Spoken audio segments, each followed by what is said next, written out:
Olá a todos, aqui estamos novamente no nosso canal do Instituto para ensinar um pouco de eletrônica. Todo mundo sabe que a eletrônica é bastante lógica, né? Mas todos aprendem às vezes as funções dos componentes e deixam de entender algumas delas que podem fugir à normalidade e às vezes causam dúvidas quando você encontra um circuito que use uma configuração diferente, um componente que você não conhece, ou um componente usado de uma forma pouco comum. E nós temos um caso interessante. De repente, os leitores nos escrevem dizendo assim: professor, lá no esqueminha do aparelho tal, o componente ficou sem uma ligação. Ele está com a ligação errada. O que está acontecendo? Existe erro realmente aí nesse circuito? Nós vamos falar de certos componentes que são usados de uma maneira não original, de uma maneira um pouco diferente, mas nem que por isso deixam de ter muita utilidade na eletrônica. E um desses componentes é o próprio diodo e o transistor, quando a gente aproveita o ruído gerado na sua junção. É o chamado ruído branco, e nós também temos o ruído rosa. O ruído branco, ele é um ruído semelhante ao vento, à chuva, em que a gente não tem um padrão definido de frequência. Esse ruído se espalha por todo o espectro de uma maneira aleatória. Então, ele é um ruído assim que não tem uma forma de onda definida. O rosa, ele também é um ruído desse tipo, mas a diferença é que à medida que a frequência do espectro que a gente analisa aumenta, a componente dele é mais fraca. Ele tem uma variação da intensidade ao longo do espectro. O ruído branco encontra muitas aplicações na eletrônica, aquele chiadozinho, ele tem aplicações. Por exemplo, em telecomunicações a gente costuma injetar esse chiadozinho, esse ruído branco, no sinal de áudio, porque quando a pessoa para de falar, se não tiver nada de som, não tiver nenhum sinal, nenhum chiadozinho, quem está do outro lado pensa que a ligação caiu. Então o chiadozinho ele é importante para isso, para mostrar para você que a pessoa ainda está lá do outro lado, né? Na comunicação. Na síntese de instrumentos musicais, por exemplo, o som do prato. Você tem o som de uma determinada frequência e você injeta um pouquinho de ruído branco para dar aquele som característico desse instrumento musical. E existem outras explicações, como os equipamentos de testes em radiotransmissão, que fazem uso do ruído branco. Como é que a gente pode gerar ruído branco com um componente eletrônico? Na junção semicondutora, por exemplo, num diodo ou num transistor, nas suas junções, os átomos se agitam.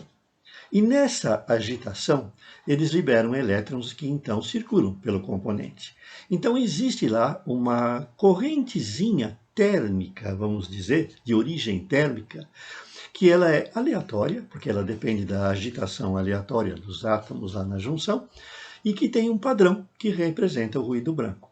Então, um componente eletrônico gera ruído.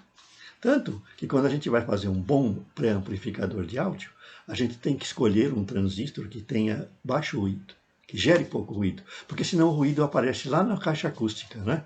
Vocês já viram, quando você abre o volume de um amplificador sem sinal algum, ele fica como se tivesse um vento lá no fundo, como se estivesse chovendo. É o ruído branco gerado pelos circuitos, pela agitação térmica das junções dos componentes, se for válvula, da própria válvula, ou do circuito integrado, se for um circuito integrado. Então, esse ruído branco, ele é gerado nas junções pela agitação térmica.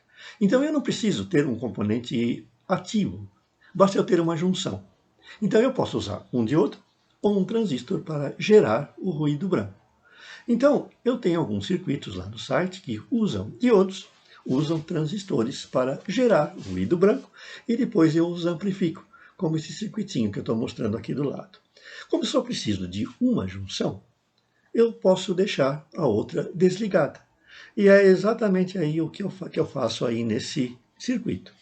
Eu uso a junção entre o emissor e a base, ligando o emissor no circuito e a base à terra, de modo que ela fique polarizada no sentido inverso. E aí o calor, a agitação térmica, ela se responsabiliza por fazer os átomos da junção do componente vibrarem de maneira aleatória e liberarem os elétrons que vão formar aquela corrente, que é o sinal de ruído branco, que então passa através de C1 e R1 para o circuito amplificador, Q2, né?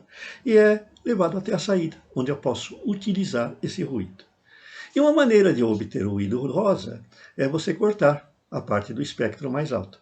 E eu faço isso fechando S1. Na hora que eu fecho S1, as componentes das frequências mais altas não passam, elas são desviadas para a Terra. Então eu tenho um espectro de ruído rosa. Eu posso também, em alguns casos, ligar aquele eletrodo não usado, no caso o coletor, à Terra. Então eu tenho um circuito, conforme eu mostro aí à direita, em que a base e o coletor eles estão curto-circuitados, um ligado ao outro. E aí o leitor me escreve: professor, tem um erro nesse circuito, porque a base e o coletor do transistor estão unidos, eles estão curto-circuitados. Esse circuito não funciona. Funciona sim. Ele vai funcionar do mesmo jeito, porque eu só estou aproveitando o ruído térmico gerado na junção emissor-base e, eventualmente, até uma fugazinha que aparece ali no coletor, que também passa lá para a amplificação.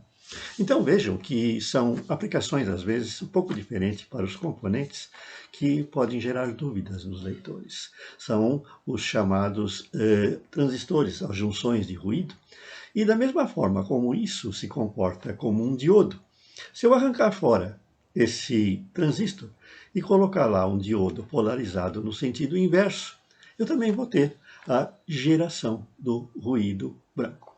Então, vejam que são circuitos com aplicações, às vezes, que deixam dúvida nos leitores, porque vem lá um componente com um terminal desligado, ou ainda um componente com 2 terminais em curto, que podem trazer dificuldade de interpretação para o funcionamento do circuito e do próprio componente, que de repente você acha que ele está errado. Não, são funções pouco comuns. Na verdade, não são pouco comuns, não são funções comuns, mas que às vezes as pessoas têm dificuldade em entender como funciona. O ruído térmico, ele é um probleminha em determinados circuitos muito sensíveis, porque ele vai aparecer na forma daquele chiado desagradável que você tem no alto-falante quando o volume está todo aberto e não há sinal de entrada. Ele fica ventando, fica chovendo lá no alto-falante, que é o ruído branco, que é produzido pelos circuitos eletrônicos através da agitação térmica nos átomos desses componentes, das suas junções. Voltaremos com mais curiosidades sobre circuitos eletrônicos, informações úteis e explicações sobre princípios de funcionamento e até de dificuldades que você pode ter para colocar um circuito em funcionamento. Até mais!